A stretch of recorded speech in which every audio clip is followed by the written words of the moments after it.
नमस्कार, मैं प्रद्युमन जोशीला। पिछली 3 लगातार योजनाओं से हरियाणा में कांग्रेस का राज नहीं बन रहा और राज ना बनने का उदासी कांग्रेस के कार्यकर्ताओं के चेहरों पर आज भी देखी जा सकती है। और 2024 में तो बड़ी प्रचंड आंधी कांग्रेस की दिख रही थी, उसके बावजूद कांग्रेस राज नहीं बना पाई। बहुत से कारण हैं इसके पीछे, लेकिन आज हम जिक्र करेंगे एक बहुत बड़े कारण का, जिसकी वजह से हरियाणा में कांग्रेस राज नहीं बना पा रही पिछली 3 योजनाओं से। और वो कारण है हरियाणा प्रदेश में एक ऐसा मजबूत वोट बैंक जो कभी कांग्रेस के साथ होता था, लेकिन समय के साथ साथ उस समाज ने कांग्रेस से धीरे धीरे कन्नी काटनी शुरू कर दी। और आज अगर कांग्रेस को अपना राज भविष्य में बनाना है तो इस मजबूत समाज की तरफ अपना मुंह करना पड़ेगा, इनको अपने साथ जोड़ना पड़ेगा। मैं जिक्र कर रहा हूं ब्राह्मण समाज का। ब्राह्मण समाज जो बहुत ही सम्माननीय है और वर्षों तक ब्राह्मण समाज कांग्रेस के साथ बड़ी मजबूती के साथ बहुतायत में खड़ा रहा। हरियाणा प्रदेश का पहला मुख्यमंत्री पंडित भगवत दयाल शर्मा भी ब्राह्मण समाज से रहे। कांग्रेस के बड़े दिग्गज नेताओं में उनका नाम रहा। और उसके बाद भी समय समय पर कांग्रेस में बड़े बड़े चेहरे ब्राह्मण समाज से अग्रिम पंक्ति में दिखाई देते रहे, चाहे पंडित चिरंजी लाल शर्मा हो या विनोद शर्मा।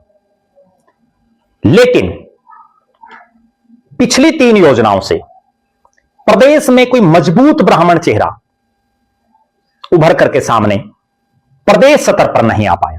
और कारण सीधा सा, कांग्रेस ने ब्राह्मण समाज के जिन चेहरों को बड़ी चौधर दी, वो समाज को पार्टी के साथ नहीं जोड़ पाई। और जो शख्स ग्राउंड जीरो पर मेहनत कर रहा हो, उसको पार्टी ने बड़ी चौधर नहीं दी। पूर्व मुख्यमंत्री चौधरी भजनलाल का भी राजनीतिक तौर पर ब्राह्मण समाज में बड़ा प्रभाव रहा है। और यही एक कारण रहा कि वर्षों तक हरियाणा प्रदेश में कांग्रेस जो सत्ता में रही, उसमें ब्राह्मण समाज का विशेष योगदान जरूर रहा। अब पार्टी का राज कैसे आए, उसका एक सीधा सा फार्मूला यह है कि ब्राह्मण समाज को कांग्रेस के साथ मजबूती से जोड़ने की जरूरत है, प्रदेश भर में जरूरत है। अब वो काम कौन करे, कौन वो कांग्रेसी हो? पूरे हरियाणा प्रदेश के 90 के 90 हलकों में हमने भी निगाह दौड़ाई। एक चेहरा बाहर निकल करके दिख रहा है और वो नाम है डॉक्टर कुलदीप वत्स। जी हां, डॉक्टर कुलदीप वत्स जो झज्जर जिले के रोहतक लोकसभा क्षेत्र के बादली विधानसभा क्षेत्र से विधायक हैं। और पहली बार विधायक नहीं है, लगातार दूसरी बार विधायक बने हैं। और ऐसे हालात और परिस्थितियों में विधायक बने हैं जब उनके सामने 2019 में भारतीय जनता पार्टी की उस समय की सरकार का बड़ा कद्दावर मंत्री ओम प्रकाश धनखड़ सामने चुनाव लड़ रहा। लेकिन डॉक्टर कुलदीप वत्स ने ओम प्रकाश धनखड़ को बुरी तरह से चुनाव हराया। फिर आया 2024। 2019 और 2024 के बीच ओम प्रकाश धनखड़ भारतीय जनता पार्टी के प्रदेश अध्यक्ष भी बन चुके थे, लगभग 3 साल रहे। और उस समय वो राष्ट्रीय सचिव थे पार्टी के जब 24 का चुनाव चल रहा था। लेकिन डॉक्टर कुलदीप वत्स ने बुरी तरह से हराया ओम प्रकाश धनखड़ को चुनाव, लगातार दूसरी मर्तबा जीते। और तब जीते जब 2024 में हरियाणा की विधानसभा में 8 ब्राह्मण विधायक जीत करके आए ब्राह्मण समाज से, 7 बीजेपी के और कांग्रेस से इकलौते कुलदीप वत्स बादली से जीते। उस हालात में जीते जब कांग्रेस ने 2 बड़े और ब्राह्मण चेहरों को टिकट दी हुई थी। एक कुलदीप शर्मा को गन्नौर से, जिनके पिता पंडित चिरंजी लाल शर्मा का बहुत बड़ा नाम रहा। खुद कुलदीप शर्मा हरियाणा में कांग्रेस के कार्यकारी अध्यक्ष रहे, स्पीकर रहे विधानसभा के। लेकिन एक निर्दलीय देवेंद्र कादयान के मुकाबले बुरी तरह से चुनाव हारे कुलदीप शर्मा। और दूसरे नीरज शर्मा, फरीदाबाद एनआईटी से उनको टिकट दिया। नीरज शर्मा जिनके पिता बहुत बड़े कद्दावर नेता इस इलाके के रहे, उनका अपना एक नाम रहा। लेकिन उसके बावजूद सतीश फागना जो बीजेपी के प्रत्याशी थे, उन्होंने नीरज शर्मा को बुरी तरह से चुनाव हराया। केवल कुलदीप वत्स बादली से चुनाव जीतने में कामयाब रहे। और मैं तो एक बात और भी कहता हूं, अगर 2014 के चुनाव में कुलदीप वत्स को कांग्रेस टिकट दे देती बादली से, तो ओम प्रकाश धनखड़ की तो जीरो भी नहीं टूटती। यानी धनखड़ साहब ने दादरी से चुनाव लड़के देख लिया, वहां बुरी तरह से हारे। लोकसभा का लड़के देख लिया, वहां बुरी तरह से हारे। अपने राजनीतिक जीवन में बीजेपी की टिकट पर इतने बड़े कद का नेता होने के बावजूद केवल एक मर्तबा चुनाव जीत पाए, और वो भी तब जब कुलदीप वत्स निर्दलीय चुनाव लड़ रहे थे। दूसरे नंबर पर रहे थे कुलदीप वत्स, और कांग्रेस का प्रत्याशी चौथे स्थान पर रहा था।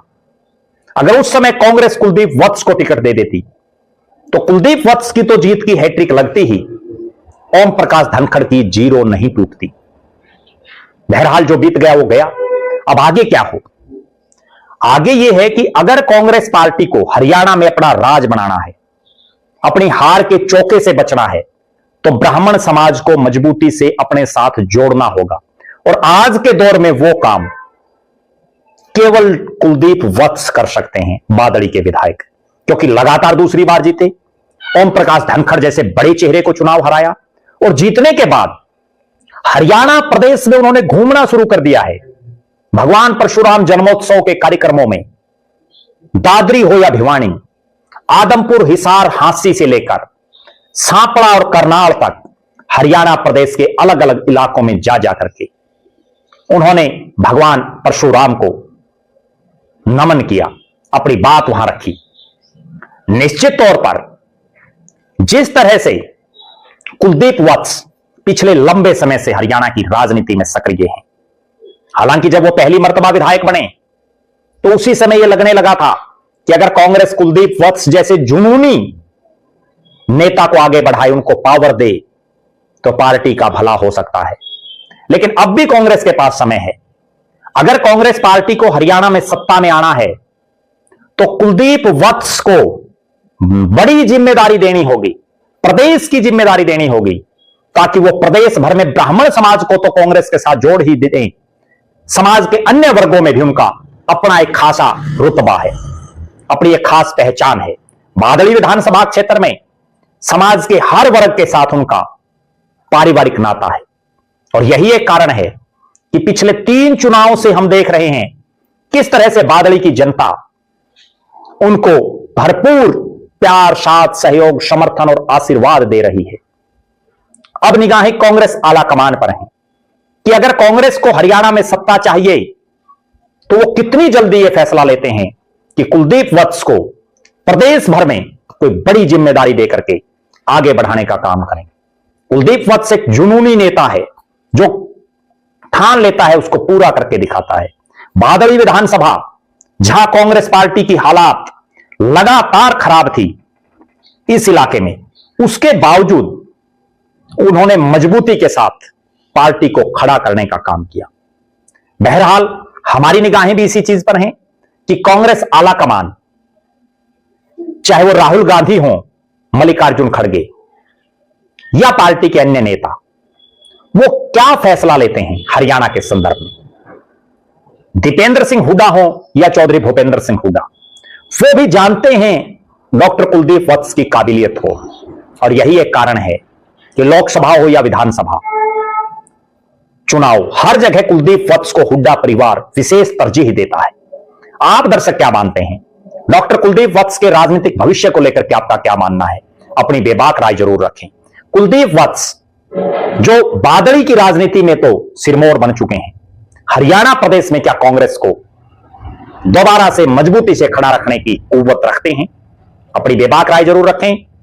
आप जरूर कमेंट करें कि क्या कांग्रेस को अब प्रदेश में बड़ी जिम्मेदारी देनी चाहिए कुलदीप वत्स को।